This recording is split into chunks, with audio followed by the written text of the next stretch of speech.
It's 5 a.m. We've been here since about 3:45, just kind of buttoning up, getting the rebar ready because we had some problems yesterday afternoon.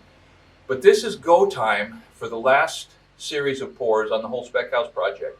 It's the patio, and it's kind of a hopscotch pour pattern out to the driveway, and all this will happen over the next,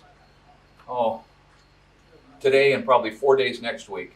There'll be a series of 4 or 5 pours to wipe this out as far as concrete goes, and I can tell you, everybody is looking forward to that moment. We're starting with a nice, tight gray broom finish back here. There'll be a little bit of exposed aggregate in the front, but this may be the first time you've seen these guys really bear down on the details of a fine broom finish slab. Let's see how they do it. Today we're using a mix design that Umpqua Sand and Gravel, also known as Concrete Service, calls 50-50 Pump Mix. It's a 6-sack mix. That means the equivalent of 6 bags of cement per cubic yard of concrete.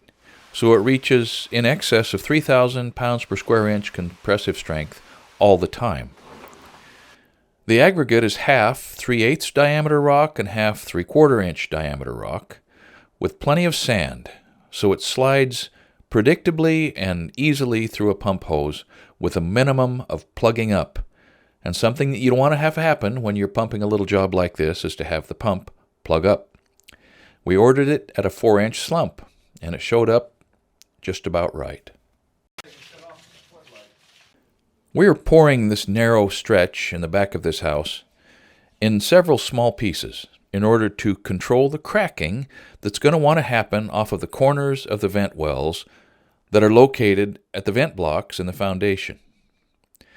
The other reason is to make it possible to do a nice tidy job on all of the edges, around the vent wells, against the wall, and in between the pours.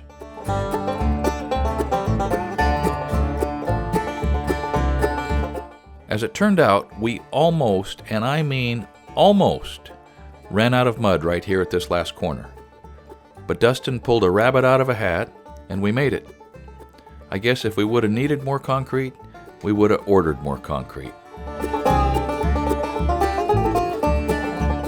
Another reason for this hopscotch layout is drainage. It is very detailed back here, and the drainage is a hill to die on because nobody likes bird baths. The vast majority of this work in this last phase of the concrete is going to be happening with the concrete placed right up against existing walls or slabs, and it really complicates getting nice, straight, even edges.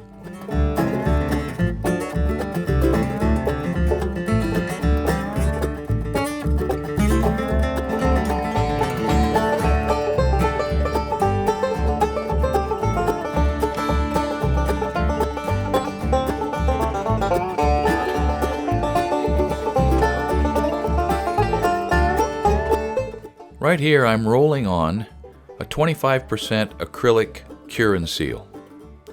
Now an unsealed broom job will cure to a more uniform color, and it's a pretty bright white through the different pores if you don't put anything on it.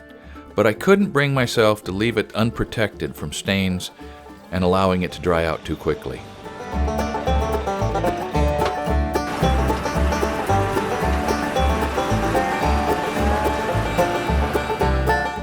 Now on the second day, we had a much bigger crew for a similar sized pour.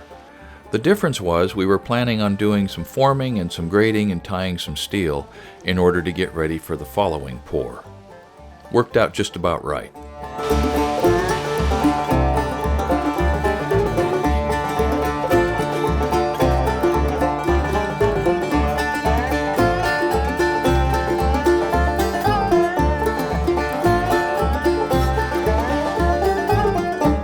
This 2x4 along the wall that's being held up by wooden stakes is forming a little trench that I'm going to fill with washed rock in order to allow the water that falls into this little area and runs over to the wall to drain down to the footing drain that we put in place a long time ago. It doesn't have to be much of a drain because it's not going to be much water.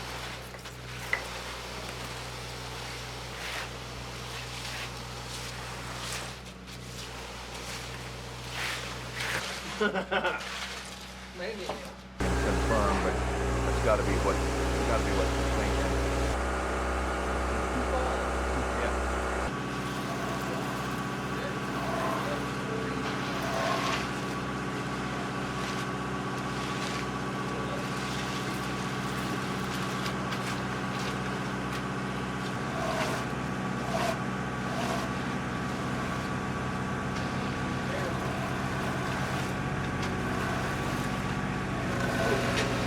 Hole for you, Dustin. That's a hole.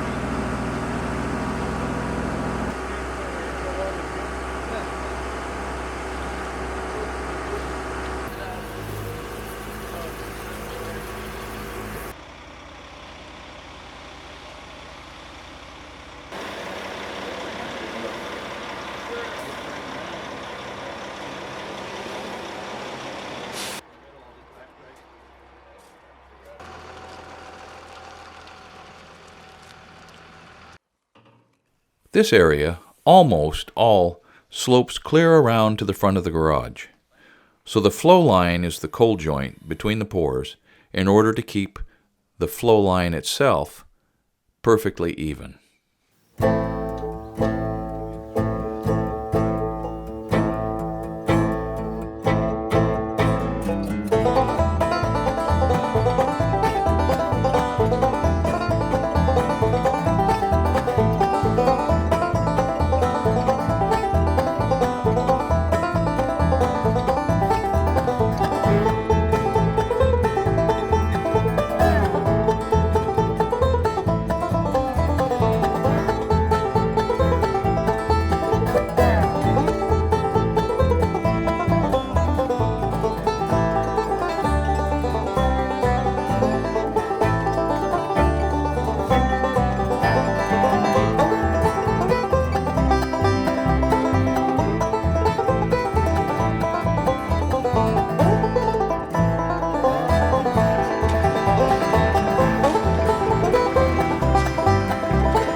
Once the concrete in the back was on the ground and in shape, we could split our forces and start getting the next 3 pours set up, graded, and ready. A VibraPlate compactor is just terrific as long as you keep the lifts, that is, the thickness of the gravel layer that you're installing, not much more than about 4 inches at a time.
Now this front sidewalk is a 3/8 exposed mix design, exactly like the mix that was used on the porch.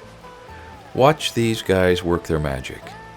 It turned out just as perfect as any exposed aggregate walkway I've ever seen.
You see the front porch that this walkway is tying into?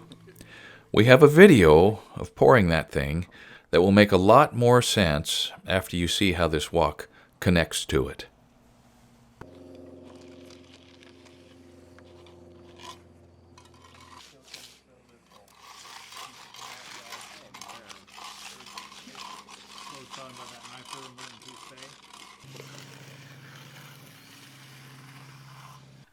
The control joints in this flatwork are put in for at least two reasons.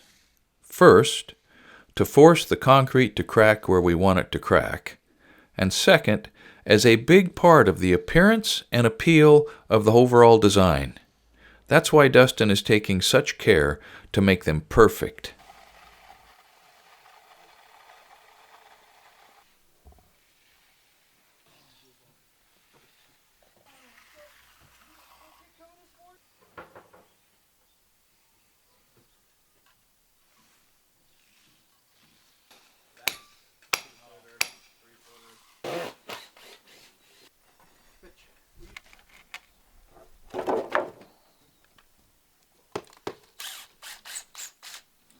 Face of that, that's beautiful. Nope, it's not.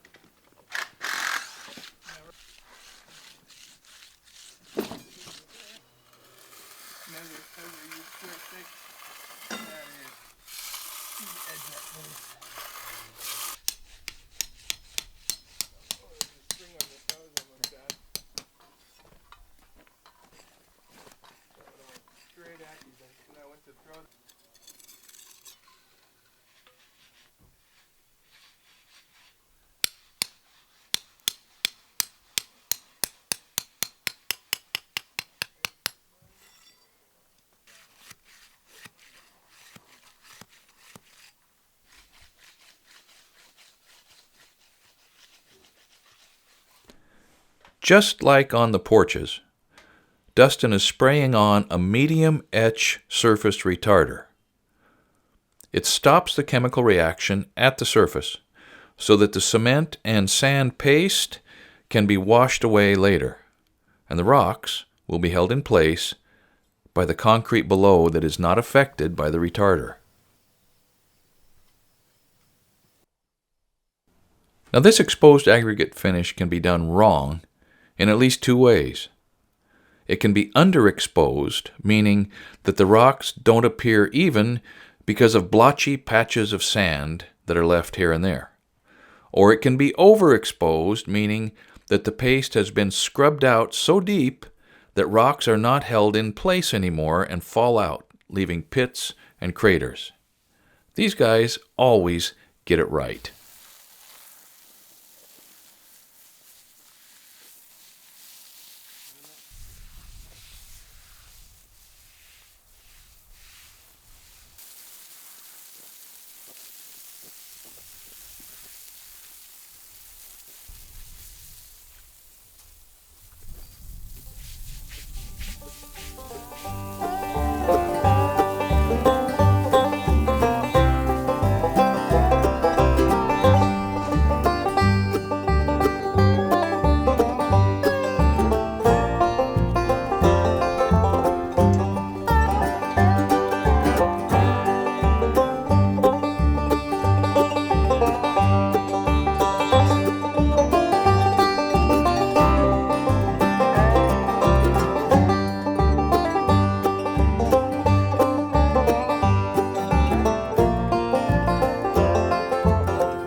Now, one of the facts of filming concrete pours seems to be that the concrete always looks too runny, like it's being poured at way too high a slump.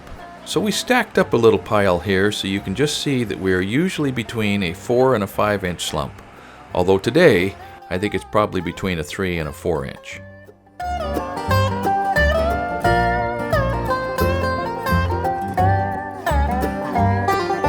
Now this flow line is going to carry water clear from the back, around the corner, and out to the street. So we're paying close attention in order to make it nice.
Right here, Dustin is starting a process for cutting 2 radiused control joints. Watch close, because you may never see anything quite like this anywhere else. Not many finishers can do this.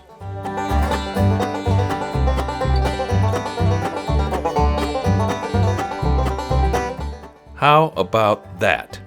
And it gets even better.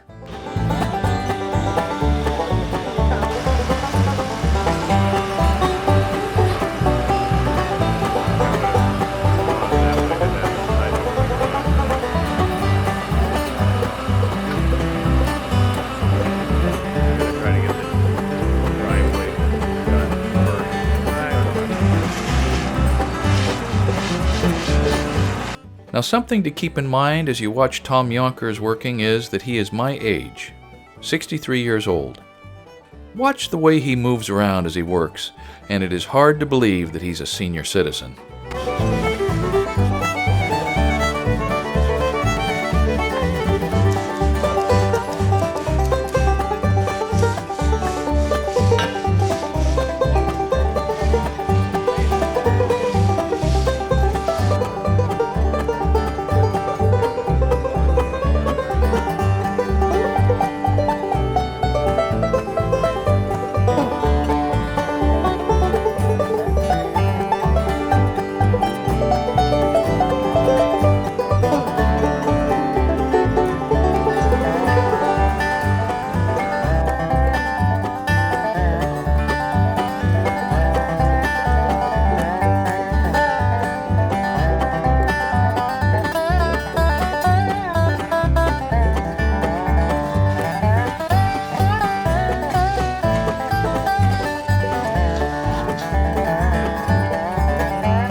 The final process is to broom the work with a horsehair broom. Think of it like painting, because even, smooth strokes are key to the finish of the whole process. So don't get careless. The driveway approach is a completely different animal than the other work. The slopes, the thickness, and the mix design are specified by the city and will be enforced, and the finish can be rougher. The mix is a 3/4 inch rock with nylon fiber instead of rebar. The approach is tied to the curb with number 4 dowels on 4-foot centers, but not to the driveway itself. In fact, the city requires it to be isolated from the driveway itself with asphalt-impregnated expansion felt.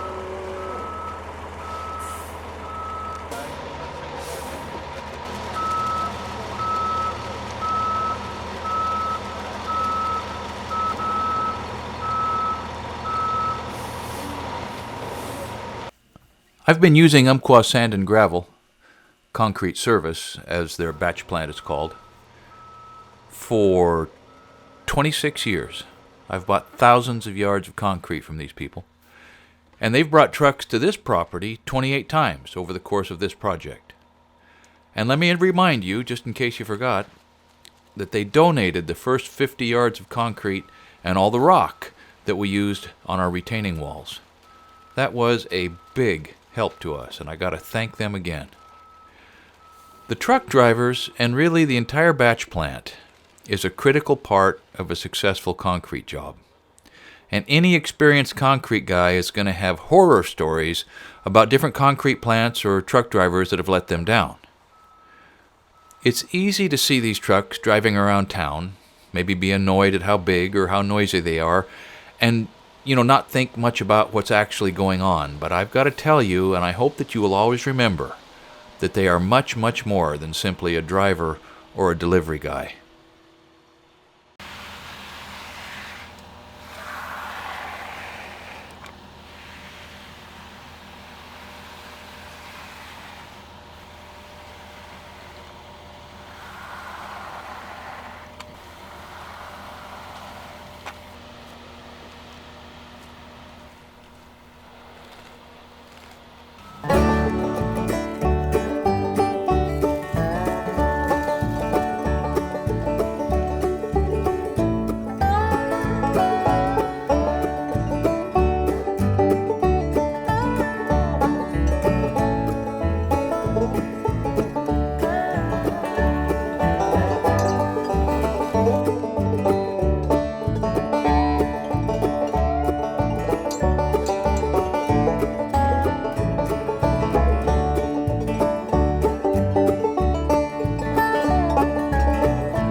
Now, concrete varies a lot across the different regions of the U.S., and I am sure across the rest of the world, because the ingredients vary.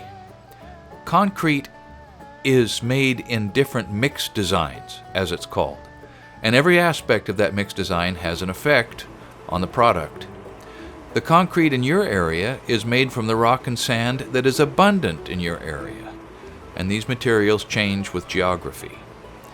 So if you ever find yourself ordering concrete, someplace new, someplace you haven't been before, you might just double check with the plant to make sure you're going to get what you want and it's going to behave in a way that you're either used to or that you can adjust to. When you call a batch plant, you're going to speak to a dispatcher, going to take your order, and going to schedule your trucks. This person is usually very knowledgeable and should be able to assist you in getting the right material for your job. Now, don't expect them to make your decisions for you, but ask them lots of questions, and if they give you advice, take it.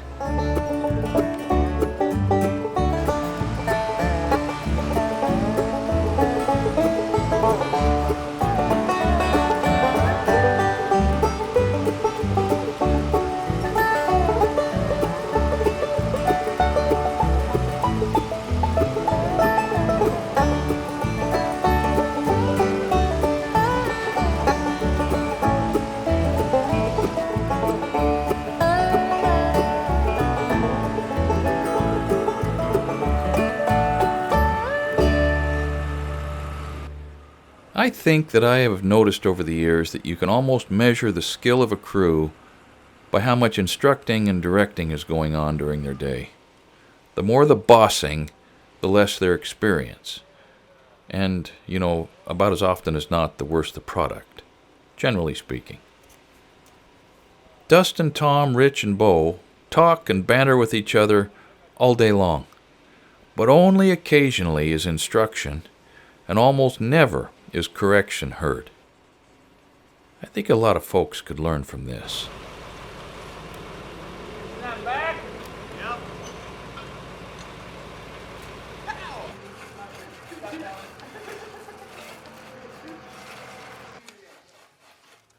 Right there.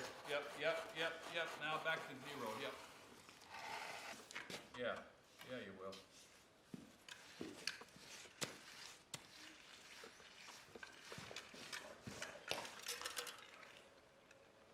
Don, could I get you to just anchor here, please? Yep. I can do that. How's that look? It looks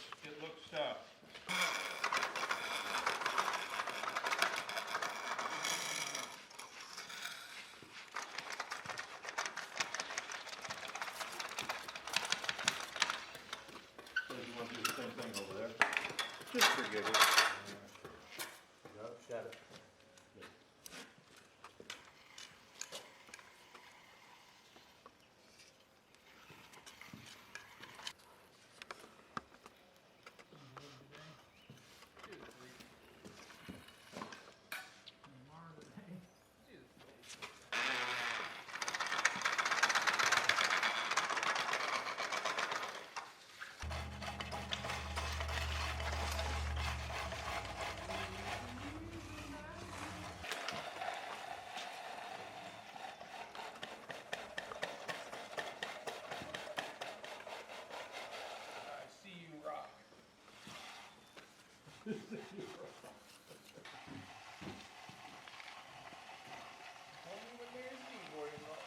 Yeah, that's true, Bill. Thanks for bringing that up. Wow, this has been a morning today.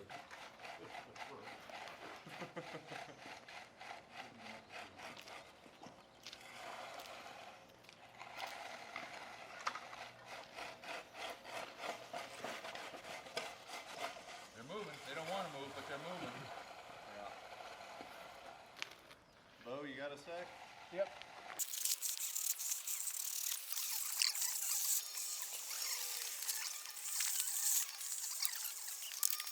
And that, my friends, is a beautiful control joint.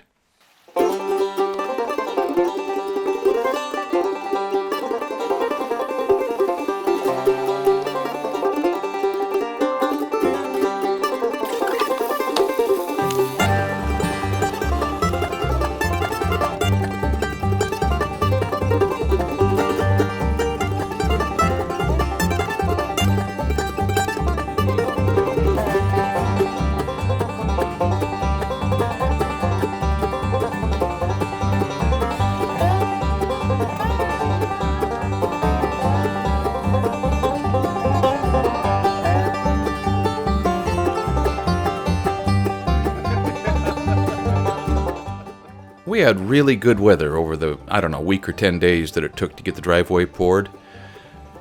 The best possible weather for pouring concrete, in my book, is, an overcast day, maybe 60 or 65 or 70 degrees. But a sunny day is fine also if you're ready for it. Because the sun is really going to impact the chemical reaction, and the concrete is going to get hard faster than you expect. Now, cold weather, and especially freezing weather, is the opposite problem. A cold day is going to give you time on your hands. You're going to have to wait and wait and wait before the concrete's ready to finish.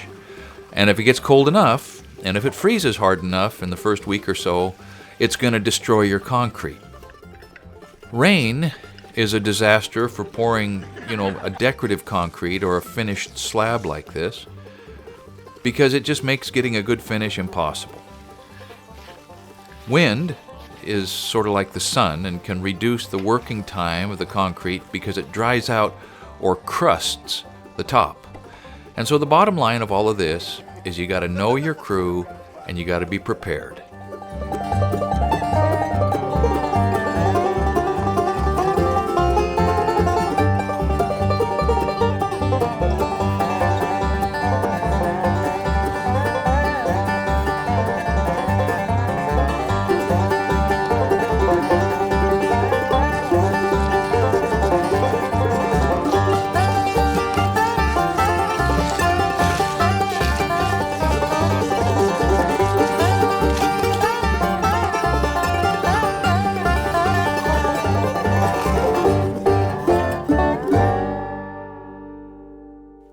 You know, I got to say, it is a real relief to have poured the last teaspoon of concrete on this job.